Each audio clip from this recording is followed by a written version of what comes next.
Goeiemorgen in die naam van Jesus. Vrede voor allemaal. Kom ik maak dit vandaag tijdelijk. Die is mijn cellfoon, is mijn data. Wat God voorzien heeft om met jou hierdie ding te delen. Als je een probleem daarmee hebt, dit betekent je support het.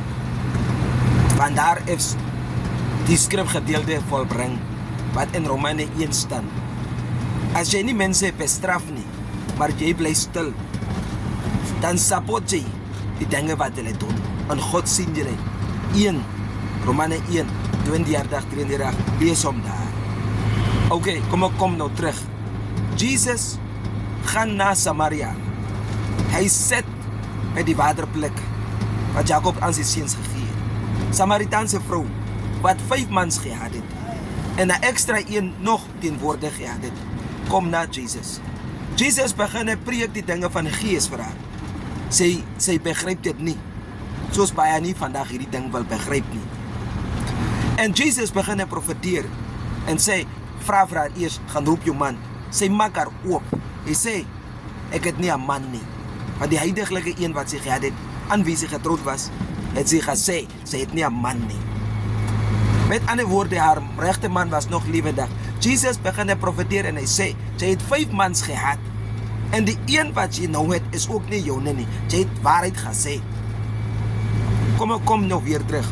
Openbaring 21 vers 8 zei duidelijk.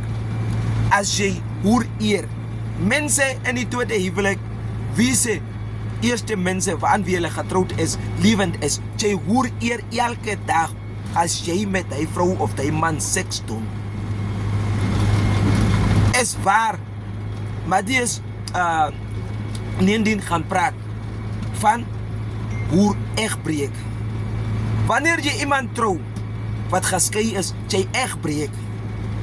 2 sonde doen je elke dag. En jy kan niet van dit afbekeer nie. En jy zal nog altijd blij teenstaan voor mensen wat jou wil recht helpen. En omdat ik hierdie topic nou breng, draait jullie dom mensen tegen mij. En jullie denken, jullie draait tegen mij, is Gods woord tegen wie je draait. Nadat je nou met mij gaat redeneren, het gaat bed je en zoek je help bij God. En God kijkt je van hemel af.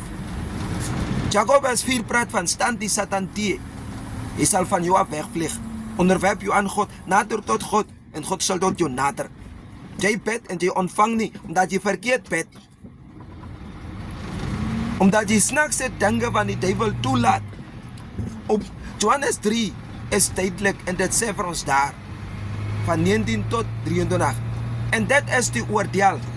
Dat die licht in die wereld gekomen is. Maar die mensen het duisternis lief gehad als die licht. Dus hoe komt jullie Satan zich goed support? En als ik nou die waarheid praat, draai jij tegen mij. Dus hoe kom ik zeg, jij is dom. Is jouw probleem als je zak daar tegen hebt, omdat ik zeg, jij is dom. Want jij tegenstaat God, zijn woord.